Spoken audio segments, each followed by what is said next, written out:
Hello, Connie Ladenburg here, sending you the second in a series of legislative updates from Olympia. I'm honored to help serve our 29th district in the House of Representatives. Just like families in Washington's other cities and towns and neighborhoods, our Pierce County families in South Tacoma, East Lakewood, and Parkland have every right to dependable jobs, quality schools, clean air and water, and safe streets and communities. We also have every right to strong citizen participation in the decision-making process. In today's times, perhaps more than ever before, we need to pull together. We need to emphasize principles that unite us as a community, state, and nation. Along these citizen participation lines, please consider attending one or both of our town hall meetings coming up January 28th and February 18th. Yes, Senator Conway and I hope to see you Saturday morning, January 28th in the cafeteria at Bates Technical College South Campus. The Bates South Campus is located at 2201 South 78th Street, and we'll get this January 28th Town Hall rolling at 10 o'clock that morning. We're also encouraging you and other 29th District folks to come out for a town hall on Saturday, February 18th in the community room at the Garfield Book Company on Pacific Lutheran University campus. The Garfield Book Company at PLU is located at 208 Garfield Street South, and will start the February 18th Town Hall at 10 that morning also. Of course, as you know, the regular legislative session started just a couple weeks ago on January 9th. We have a good deal of work to do in Olympia ahead of our early March deadline for wrapping up this year's business. The relatively heavy snowfall, heavy for our part of the world anyway, didn't slow us down too much. Some committee meetings were postponed, and the legislative building and other buildings on the Capitol campus lost power for a while during the worst of the snow and ice. I do hope that you and your loved ones have weathered this severe bad weather.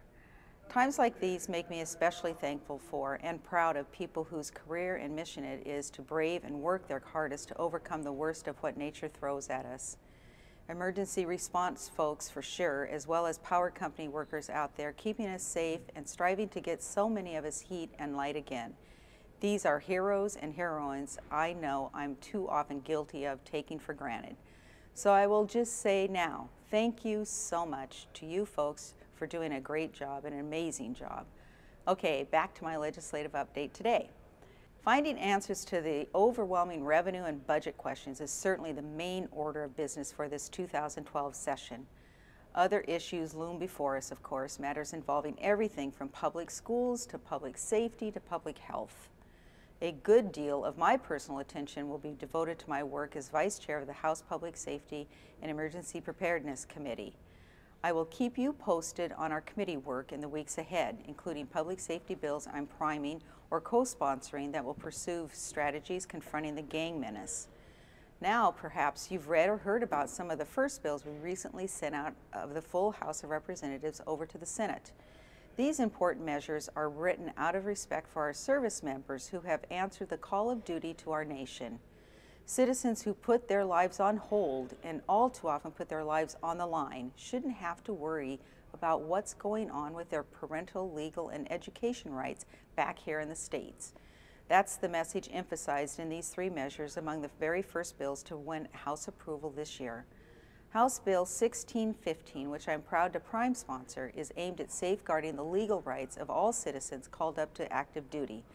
National Guard members should be able to count on the same legal protections when they are called up in response to a state emergency as they now receive when called to service by the President. The legislation is centered on an important principle. Service people's rights to have their day in court should be honored whenever they're putting themselves in harm's way defending our safety and security. A second measure, House Bill 1050, protects the rights and the peace of mind of deployed military parents. The legislation allows a military parent to ask the court to delegate the parent's residential time with the child if the parent's military orders involve being more than one night away when the parent is scheduled to have time with his or her youngster.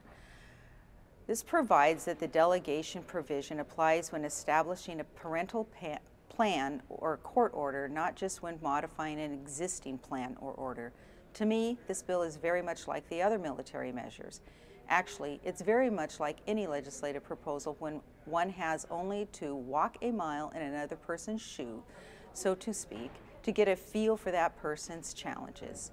You put yourself in some other parent's position and circumstance to feel empathy for the hurdles, the dreadful worries that he or she is facing. It just makes sense that deployed military parents and military parents under some other service obligation shouldn't have to worry about their visitation rights with their kids.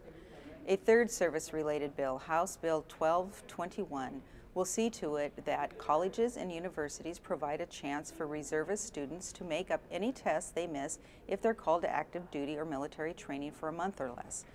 The legislation fills an unfair gap in current state law that can hit folks who are either involved in military drills and training or called to duty in response to natural disasters that might keep them away less than 30 days. It's just common sense. Military service and service to one state and country in response to domestic emergency should never penalize men and women who are also trying to get a good education. For sure, the next couple of months down here in Olympia will say a lot about the kind of Washington we want to leave our kids and grandkids on through this new century. Whenever you have a comment or question about what's going on in government, I want you to feel free to contact me. Annette Swilley, my legislative assistant, and I will do our best to make sure your voice is always heard and your opinion always respected. I look forward to working with you, and I hope to hear from you very, very soon. Until we meet next time, thanks so much again for tuning in this time. I'm Connie Ladenburg. Take care.